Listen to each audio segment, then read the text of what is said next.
அனைவருக்கும் வணக்கம். டிஎன்பிஎஸ்சி ஹிஸ்ட்ரியில் முகலாயர்களை பற்றி பார்க்க போகிறோம். முகலாயர்களில் பாபரை பற்றி நம்ம ஆல்ரெடி போன வீடியோவில் பார்த்துட்டோம். அந்த வீடியோவோட லிங்க் வந்துட்டு டிஸ்கிரிப்ஷனில் கொடுத்துருக்கேன். இன்றைக்கி வந்துட்டு ஹுமாயூனை பற்றி பார்க்கலாம். ஹுமாயூன் வந்து பாபரோட மூத்த மகன். ஹுமாயூன் வந்து சின்ன வயசில் நோய்வாய்ப்பட்டிருக்கும் பொழுது பாபர் ரொம்ப கவலைப்படுறாரு. அப்போதைக்கு பக்கத்தில் இருந்தவங்க என்ன சொன்னாங்கன்னா, ஹுமாயூன் உயிர் பழைக்கணும்னா நீங்கள் விலை மதிப்பில்லாத ஏதாவது ஒரு பொருளை நீங்கள் மற்றவங்களுக்கு தானமாக கொடுங்க அப்படின்னு சொல்கிறாங்க. அப்போ வந்து பாபர் யோசிக்கிறாரு, கோகினூர் வைரம் தான் என்கிட்ட இருக்குது. அது வந்துட்டு ஹுமாயூன் வந்து ஒரு போரில் ஜெயிச்சுட்டு கொண்டு வந்தது. அதை வந்து எனக்கு கொடுக்க மனசு இல்லை. அதனால் வந்துட்டு என்னோடய உயிரையே வந்துட்டு ஹுமாயூனுக்காக கொடுக்கலான்னு இருக்கேன் அப்படின்ட்டு சொல்லுவார். இது அவர் இறக்கும்போது, அதாவது பாபர் இறக்கும்போது அவருடைய இறப்பு பற்றிய தகவல்களில் இதுவும் ஒன்று. ஹுமாயூன் அவர்களுக்கு 3 சகோதரர்கள். பாபர் அவர்கள் இறக்கும் தருவாயில் ஹுமாயூனை கூப்பிட்டு, நீ நம்மளுடைய நாட்டையும் பார்த்துக்கணும், அட் த சேம் டைம் நீ உன்னோட தம்பிங்களையும் நீ நல்லா பார்த்துக்கணும் அப்படின்னு சொல்லிட்டு இறந்துட்டார். அதனால் வந்துட்டு ஹுமாயூன் ஆட்சி பொறுப்பேற்று வந்தோடனேயே தன் தம்பிங்களுக்கு எல்லாத்துக்குமே தனித்தனி பிரதேசங்களாக பிரித்து விட்றாரு. அதாவது ஹம்ரனுக்கு பார்த்திங்கன்னா காபூலையும் கந்தகாரையும் பிரித்து விட்றாரு. அஸ்காரிக்கு சம்பல் பகுதியையும் குஜராத் பகுதியையும் பிரித்து விட்றாரு. ஹிண்டாலுக்கு பார்த்திங்கன்னா ஆழ்வார் பகுதியை பிரித்து விட்றாரு. ஹுமாயூன் ஆட்சிக்கு வந்தோடனே குஜராத் பகுதியில் பகதூர் ஷா என்பவர் ஆட்சி புரிஞ்சிட்ருக்காரு. அவரோட போரிட்டு குஜராத் பகுதியை கைப்பற்றி தன்னுடைய தம்பியான அஸ்காரிக்கு கொடுக்குறாரு. அதுக்கப்புறம் வங்காளத்தை நோக்கி படையெடுக்கிறாரு. அங்கே வந்து சுனார் கோட்டைன்னு ஒரு கோட்டை இருக்குது. அதை வந்து நம்ம எப்படியாவது கைப்பற்றி ஆகணும் அப்படின்ட்டு அந்த பகுதியை கைப்பற்றுறாரு. அங்கே ஒருத்தர் ஷெர்ஷா சூருன்னு ஒருத்தரை வந்துட்டு பிணைய கைதியாக பிடிச்சி வைக்கிறாரு.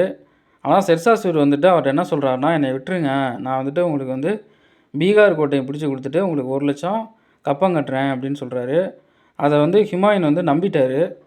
அதுதான் வந்து அவர் செஞ்ச மிகப்பெரிய தப்பு. பின்னால் வந்துட்டு ஹுமாயூனோட பகுதியை இவர் படையெடுத்து இவர் ஆட்சிக்கு வர்ற மாதிரி ஆயிரும். அதை பின்னாடி பார்க்கலாம். அதுக்கப்புறம் அந்த போரை வந்து கைவிட்டுறாரு. அதுக்கப்புறம் தீன்பனா அப்படிங்கிற ஒரு சிட்டியை வந்து கிரியேட் பண்ணுறாரு. அதற்கு இடையில் அவரோட சகோதரர்கள் இருக்காங்க பார்த்திங்களா, அந்த கம்ரான், அஸ்காரி, ஹிண்டல் இவங்க வந்துட்டு தலைமை பதவிக்கு வர்றதுக்காண்டி சண்டை போடுறாங்க. கம்ரான் வந்து ஹுமாயூன் ஆட்சி செஞ்ச பகுதியான பஞ்சாபை வந்து தாக்குறாரு. அஸ்காரி வந்து ஆக்ராவை தாக்குறாரு. ஹிண்டால் வந்து டெல்லியை தாக்குறாரு. அதனால் என்ன பண்ணுறதுனே புரியல. அந்த டைமில் நம்ம ஷெர்ஷா சூர் இருக்கார் பார்த்திங்களா, அவருமே வந்து போருக்கு வர்றாரு. 1539 சவுசா அப்படிங்கிற இடத்துல நம்ம ஹுமாயூனுக்கும் ஷெர்ஷா சூருக்கும் போர் நடக்குது. அந்த போரில் வந்துட்டு ஹுமாயூன் வந்து தோல்வியை தழுவிடுறாரு. அதுக்கப்புறம் 1540 கன்னோசி போர்லேயும் தோல்வியை தழுவிடுறாரு. 1539 நடந்த சவுசா போரில் அவர் வந்து தோல்வி அடைந்து கங்கை நதியை கடந்து அவர் தப்பி சென்றார் அப்படின்னு சொல்கிறாங்க. தப்பிச்சுட்டு ஈரான் வழியாக போகிறாரு. அங்கே வந்துட்டு ஈரான் மன்னர் ஷா மன்னர்கிட்ட போயிட்டு ஹெல்ப் கேட்குறாரு. இந்த மாதிரி வந்துட்டு என்னுடைய சகோதரர்களாலையும் பிரச்சனை, அது இல்லாமல் இந்த ஷெர்ஷா சூருங்கிறவரும் வந்துட்டு போருக்கு வந்துட்டார், என்ன பண்ணுறேன்னு தெரில, நீங்கள் தான் ஹெல்ப் பண்ணணும் அப்படிங்கிறாரு. அப்போ ஷா மன்னரும் ஹுமாயூனும் சாப்பிட்டுட்டு இருந்திருக்காங்க. ஷா மன்னன் வந்துட்டு கை கழுவும்போது சொன்னாராம், நான் கை கழுவுற மாதிரி உங்கள் சகோதரர்களையும் கை கழுவினீங்கன்னா இன்றைக்கி உங்களுக்கு இந்த நிலமை வந்திருக்காது அப்படின்னு சொன்னாராம். இதில் என்ன ஹைலைட்னா, ஷா மன்னனோட சகோதரரும் பக்கத்தில் இருந்தாராம். அவர் இதை கேட்டு ஷாக் ஆகிட்டாராம், அதனால் நம்ம முன்னாடி எப்படி சொல்கிறாரு அப்படின்ட்டு. அதுக்கப்புறம் வந்துட்டு சரி நான் ஹெல்ப் பண்ணுறேன் அப்படின்ட்டு அவரும் வந்து ஓரளவு படை உதவி பண்ணுறாரு. அதுக்கிடையில் 1540 ஹமிதா பானு பேகம் அப்படிங்கிறவர் வந்து ஹுமாயூன் வந்துட்டு மேரேஜ் பண்ணுறாரு. 1542 தான் அக்பர் பிறக்கிறாரு அமர்கோட் என்ற இடத்துல. அதாவது இவர் வந்துட்டு ஒரு பாரசீகம் வழியாக அந்த பாலைவனம் வழியாக போயிட்டு இருக்கும்போது ஹமிதா பானு பேகம் வந்து ப்ரெக்னெண்ட்டாக இருக்காங்களாம்.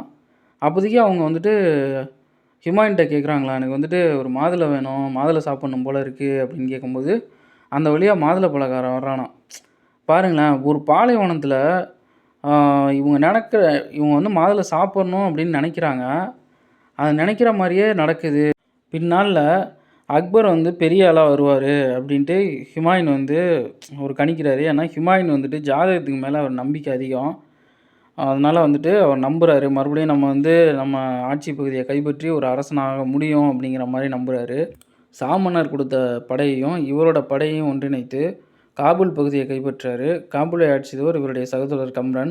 அதுக்கப்புறம் இவருக்கு என்ன பனிஷ்மெண்ட் கொடுக்கலாம் அப்படிங்கும்போது சரி அப்படியே விட்டுறலாம் அப்படிங்கிற மாதிரி யோசிக்கிறாரு. அப்புறம் கூட இருந்தவங்க என்ன சொல்கிறாங்கன்னா, இந்த அளவுக்கு உங்கள் நாட்டை விட்டு இழந்து மறுபடியும் ஆட்சியை கைப்பற்றிருக்கீங்க.